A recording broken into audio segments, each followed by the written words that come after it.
Aaron came back from Bigby, he brought one of those marshmallow drinks. Or he didn't bring us anything. Not a team player. It's okay, though. Good morning, everybody. I'm Crystal Holloman. I'm joined now by Colton Sikoraki. First of all, I want to say congratulations On. being a professor Oh, at Central Michigan. yes. Was it weird? It was very weird. So weird. The weirdest experience of my life.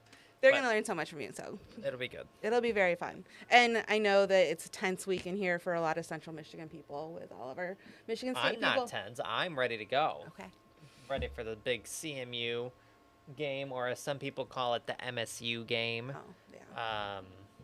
But yeah, I'm very excited. Seth's laughing at that. I can hear him laughing. But yeah. But the forecast for Friday looks fantastic. That's good So, because it was a little bit cold today. I actually had to turn my heater on. I'm like, yeah. So, and we're gonna see that tomorrow morning as well. But do you want to talk about the hurricane? We do because it Idalia has now made landfall. Official landfall was at 7:45 this morning, and you can see, so landfall is officially when the center of the eye reaches land. So that's when landfall officially is, and it happened just a little while ago. And you can still see the very impressive eye wall that's there moving into parts of Florida. Some very strong gusty winds with this as the hurricane made landfall as a Category 3 storm. You can see right near the town of Perry. Oh, I don't know what towns of Perry have done to Mother Nature. I don't either. Right with the thick of it, with the strongest wind gusts right now as that eye wall moves in. So obviously when hurricanes move on shore, they weaken because they thrive off the warm waters. So once it moves over land, it loses that.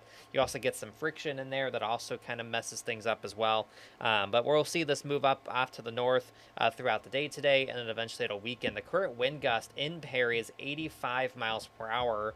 That pink color is showing those very strong gusty winds. It looks like Cross City's not reporting anything anymore, probably a power outage. I was gonna say, I hope they're okay. Yeah, so very strong gusty winds with this, and that will continue as the hurricane moves ashore. Latest update from the National Hurricane Center has maximum sustained winds at 120 miles per hour. The pressure is now up to 950 millibars. It is weakening. Winds coming in from the north, or I should say, moving at northeast at 18 miles per hour. And I'll put the path here as where it's going, heading up into the Georgia, and then eventually South Carolina as we head into the day tomorrow. And then it'll move back out over the Atlantic Ocean, and it'll try to curve around and maybe do some things out in the Atlantic. But it is going to be a much weaker storm by that point. It looks like it's going to just move out into the Atlantic and not really bother us anymore. I do have a question. Yeah. At one point, it was a Category 4. It was. So Okay. Earlier this morning, it was a Category 4. It weakened just before landfall. Just before landfall, So okay. it made landfall as a Category 3. Okay, because that's what was kind of confusing because we see that it gets stronger and stronger usually with hurricanes, and then once it hits landfall, it starts dropping. This was like almost a little bit early. Yeah. Okay. So when you get into a strong hurricane, they can go through what's called an eye wall replacement cycle. Oh. Basically where the eye wall collapses in on itself and then a new one takes over. Oh, wow. So when that process is going on, it's actually weakening, and then once the new eye wall takes over, it strengthens again. There's just a bunch of cycles that are happening within the hurricane. So I suspect that that's probably what was happening. It could have also been feeling some of the effects of land. But yeah, it did weaken just slightly right before it made landfall, and it was a very low-end Category 4. Okay. But the thing about this, and there's a lot of, these days with the Saffir-Simpson scale, which is what is used to rank these things, is only based on wind. But anyone who has been through a hurricane knows that that is not the main story. I've been through 3 in my life. Wow, way to one up me. I know. So it's the storm surge, it's the rain, Yeah. and it's not necessarily the wind. So the Saffir-Simpson scale just covers the wind. So yes, it's important to know how strong it is based on winds, but also this storm, the biggest threat all along was from the storm surge. And the reason for that, we saw storm surge forecasts of over 12 feet,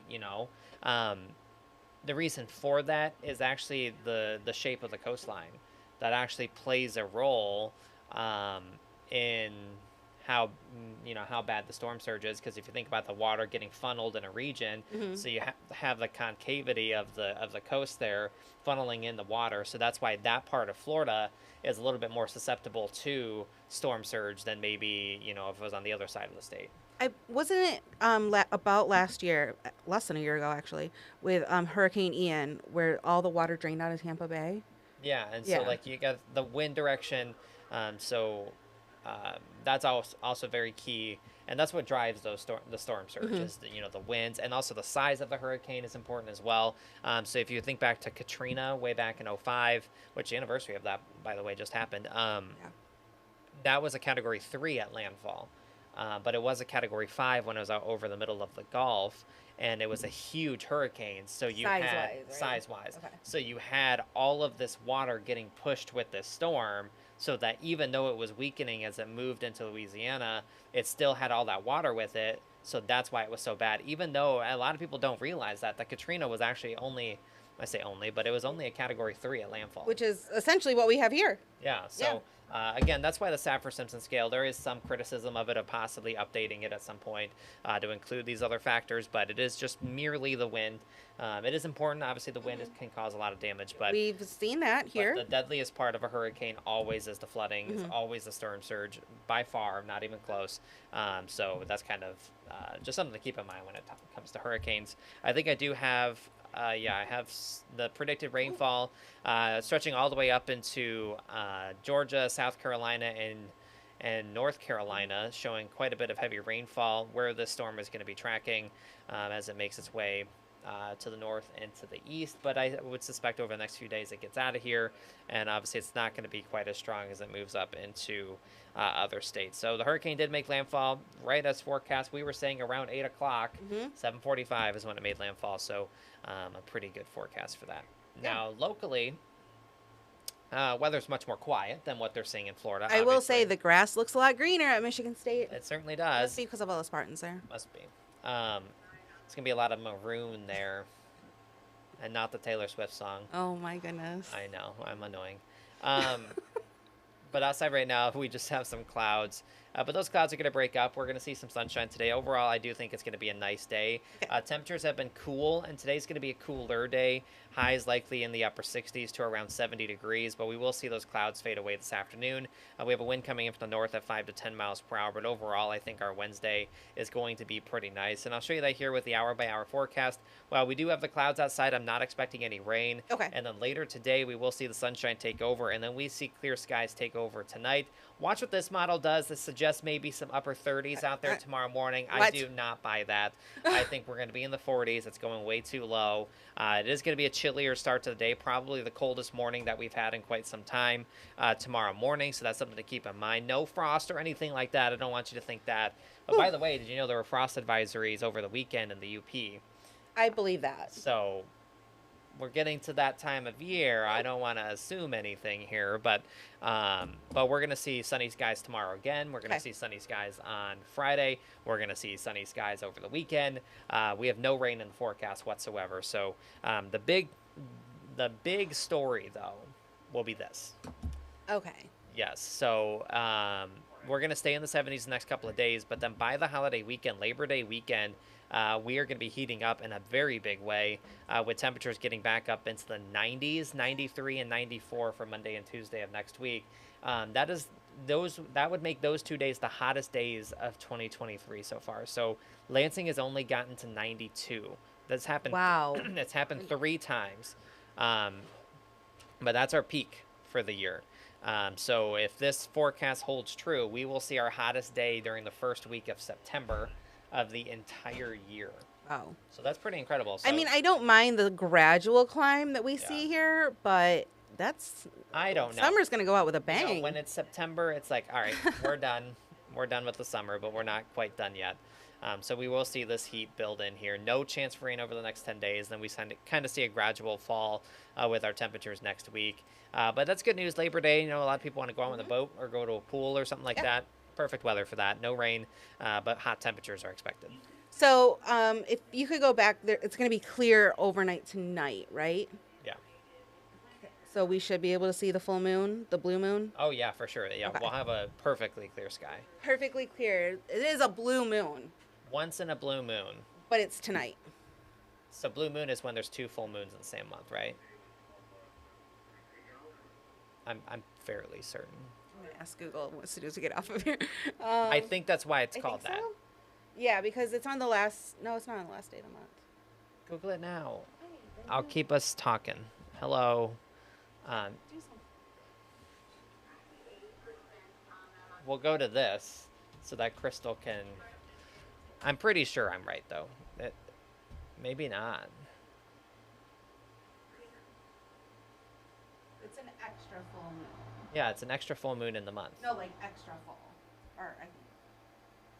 Okay, we're getting some conflicting What is the word extra mean? conflicting things here.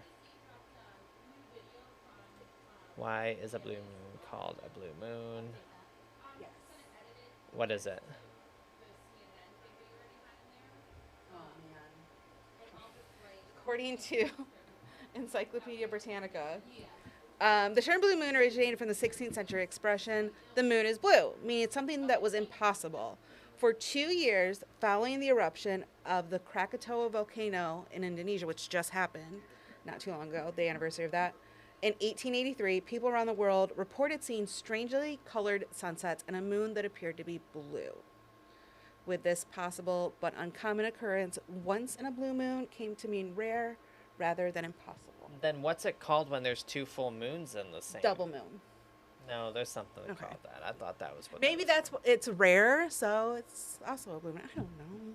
Every cycle full moon has a different name, right? Mm-hmm. Harvest moon, wolf moon, strawberry moon. There's a full moon tonight. It's You can gonna be see it. blue. There you go. There you go. That's all we know. All right. Well, you were in for Darren this morning, technically, when Darren was out at Big B. And Justin is already here working on the forecast, so he'll be here for 11 o'clock. But if you're looking to maybe make your Labor Day weekend plans a little bit ahead of time, I know I am trying to go to the last Lugnuts game of the season on Sunday. It's going to be a warm one, but I'm going to be checking this out, that's for sure. Yeah, that's right. And if you're going to go to tonight's Lugnuts game, it's going to be on the cool side. So a little bit of everything in the forecast, but you can always get updates on the new Send First Alert weather app. It's free. Video updates, radar, all the tools that you need, all at the palm of your hand in your phone. So download it today. Also, I think I found another answer, and it is because it is an extra additional full moon in the month. So I was right. Yes. Mm. Well, I think you were right, and then the other thing was also right. I don't know. It's not actually going to look blue. What? It's like the strawberry moon. It's not looking like a strawberry. Yeah, it does. No, it doesn't. Why would the moon be a different color? Because of the haze. From the haze from a volcano eruption from many hundreds of years ago? I thought it was. It's not going to look any different. I thought it did. It'll be What if it's a lavender haze? And it's purple, like purpley blue. I don't know. I thought it looked blue. I know that. Okay, I'm going to go science this. Anyway, we're going to have more weather and updates on Hurricane Idalia from Florida. And we will have that on News 10 today at 11. Taylor will be back here at 2 o'clock with an update on our weather and what we're working on for 90 minutes of news, starting with News 10 at 5. And I will be back here at 3:30 with Tim Stout, previewing that matchup between Michigan State and Central Michigan. Also, we are now in full swing of high school football season, so we've got that going on too. So. And you know, some teams had to make up their games from last week because of the storms. So we'll much better this week. Much better weather this week for high school football, thankfully. All right, we'll make sure that you tune in then. And until then, thanks for watching.